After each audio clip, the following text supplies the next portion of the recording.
السلام علیکم ورحمۃ اللہ وبرکاتہ۔ تمام حضرات ایک مرتبہ درود شریف پڑھ لیں۔ اللہم صلی علی سیدنا و نبینا و مولانا محمد و بارک وسلم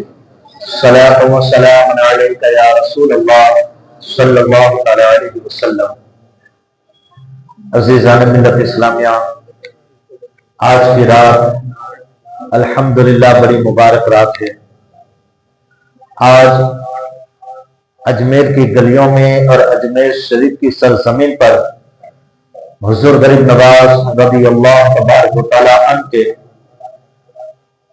عرس کے موقع پر پورے ہندوستان سے اور دنیا بھر سے لوگ حضور غریب نواز رضی اللہ تبارک و تعالی عنہ کی عشق و محبت میں ان کے دربار میں حاضر ہوئے ہوں گے۔ ہماری یہ کم نصیبی کہ ہم ان کے دربار حاضر نہ ہو سکے۔ دعا کرے کہ اللہ تبارک و تعالی آنے والا ان کا عرس مبارک، اس عرس مبارک میں مجھے آپ کو سب کو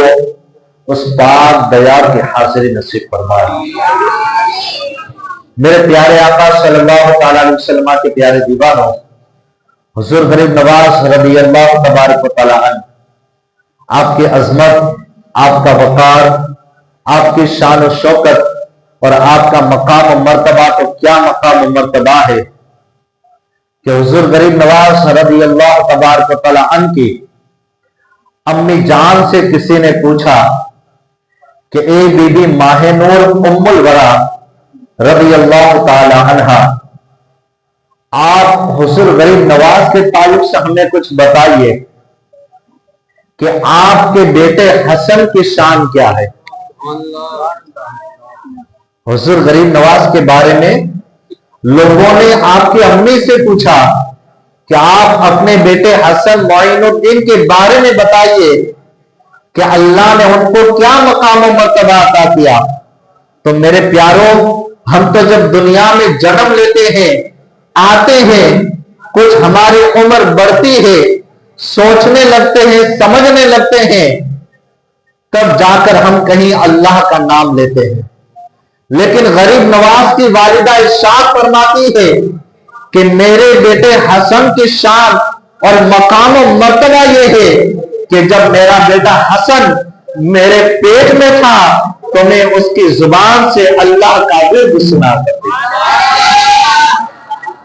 حضور غریب نواز کی شان کیا ہے کہ آپ اپنی ماں کے پیٹ میں اللہ کا مبارک ذکر کیا کرتے تھے۔ تو آج اللہ پاک نے ان کے صدقے میں ہمیں بھی یہ موقع نصیب اور عنایت فرمایا کہ ہم اس نورانی مسجد میں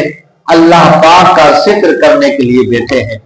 اور اللہ کی دی ہوئی توفیق سے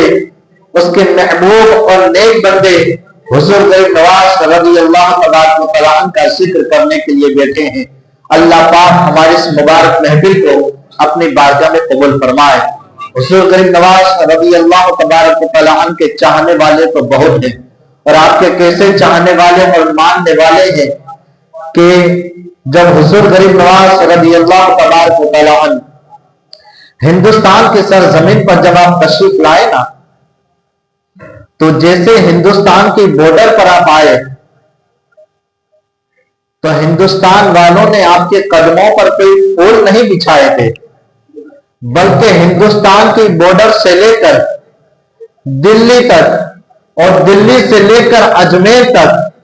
چاروں طرف دشمن ہی دشمن موجود تھے۔ نہ کوئی غریب نواز کا نام لینے والا تھا، نہ کوئی آپ کو جانتا تھا، نہ کوئی آپ کو پہچانتا تھا، لیکن سبحان اللہ، جب وہ علی کا بیٹا